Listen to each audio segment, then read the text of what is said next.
सभी भाई बहनों को जय मसीह। आपका स्वागत है हमारे इस वीडियो में। और आज मैं अपने खेत में आई हूँ। जैसे कि मैंने अपने लास्ट वीडियो में एक बार बताया था आपको कि किस तरह से परमेश्वर ने आशीष दी है, और आपको मैंने अपने खेतों की हरियाली दिखाई थी। तो काफ़ी समय हो गया है, ठंड के समय मैंने दिखाया था आपको, और ये हल्की हल्की अब गर्मी आ गई है। तो आप देखेंगे ये इस तरफ,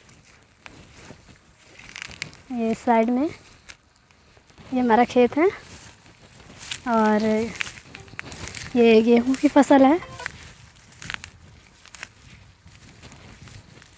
ये आप देख सकते हैं, इस तरह से गेहूं की फसल है, और अब इसकी कटाई होनी है। तो इस तरह से आप देखिए कितनी अच्छी फसल दी है परमेश्वर ने, क्योंकि मैंने कहा था, जब मैंने आपको दिखाया था कि परमेश्वर सचमुच उसकी आशीष ऐसी होती है। इतनी अच्छी फसल है हमारी ये, और अब इसकी कटाई का समय है। अगर हम चाहते तो हम इसे मशीनों से कटवा सकते थे, लेकिन मैंने ये सोचा, हम सुबह भी आए थे तो ये हमने इतनी कटाई करी थी, आप देख सकते हैं। इस तरह से इतना खेत मैंने और मेरे हस्बैंड ने काटा, और अब यहाँ से हम लोग उस तरफ से स्टार्ट करेंगे। इस तरफ से वहाँ की बाउंड्री तक जो दिख रहा है, ये पूरा हमारा खेत है। परमेश्वर का धन्यवाद करती हूँ कि परमेश्वर ने इतनी अच्छी फसल दी है। और यही आप देख सकते हैं, संसारिक लोग उनकी खेती है। तो आप ये मेरी खेती और ये संसारिक लोगों की खेती, इसमें डिफरेंस देख सकते हैं, कितना डिफरेंस है। ये लोग देखिए आप, कितनी छोटी छोटी इसकी बालें हैं गेहूँ की, और हमारे खेत में जो परमेश्वर ने इतनी बड़ी बड़ी और इतनी चमक रही हैं। तो यही अंतर होता है कि जो परमेश्वर की निगरानी में रहता है, जो परमेश्वर का भय खाता है, तो उसकी खेती और संसारिक खेती में बहुत डिफरेंस होता है। क्योंकि जब आप पुराने नियम से पढ़ेंगे, मलाकी 3 अध्याय के 10 पद में पढ़ेंगे आप, तो उसमें लिखा है दशमांश की चोरी।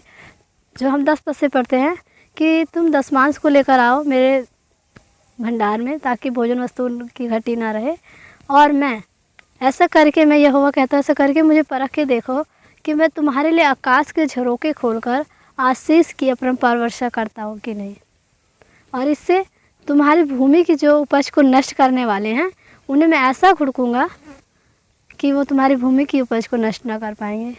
तो मेरे प्रिय भाई बहनों, आप देख सकते हैं कि सभी के मतलब खेतों में और सबके जीवन में श्राप लगा रहता है, जैसे कि वचन बताता है, बाइबल बताती है।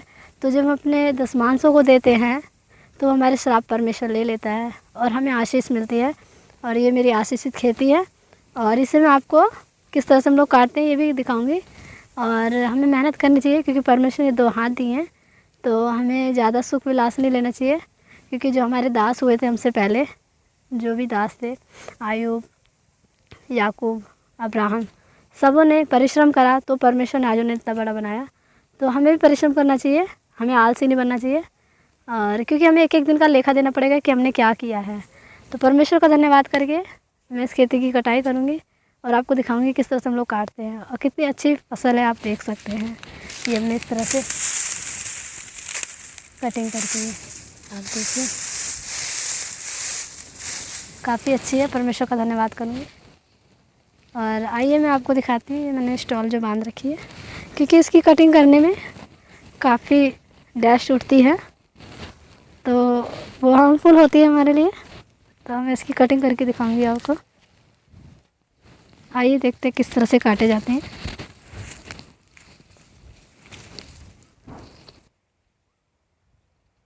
जी हाँ, देखिए आप लोग, मैं पहुंच गई हूँ, क्योंकि सुबह हमने इतना काटा था खेत। तो इसके बाद हम लोग स्टेप बाय स्टेप इसे काटते हैं। तो इस तरह से जब इसे हमारी गांव की लैंग्वेज में दरेती कहते हैं। तो इसी से हम लोग काटेंगे, आपको दिखाऊंगी मैं काट के। और जब इसकी कटिंग हो जाएगी, तो आप देख सकते हैं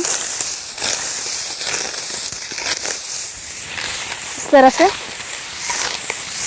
ये आपने देखा कितनी धूल उड़ती है, तो इसीलिए ये स्टॉल बांध रखी है। और इस तरह से हम लोग शाम तक काटेंगे और जब अंधेरा हो जाएगा तो हम लोग घर चले जाएंगे। और जब इसकी मड़ाई होगी, ये मशीन में जाएंगी ये फसल, और इसका भूसा बन जाएगा जो गाय भैंस खाती हैं। और जो इसमें गेहूं के दाने हैं वो अलग हो जाएंगे। और मैं विश्वास से कहती हूँ कि हमें संसारिक लोगों से ज़्यादा ही परमेश्वर देता है हर बार, और इस बार भी परमेश्वर हमें देगा।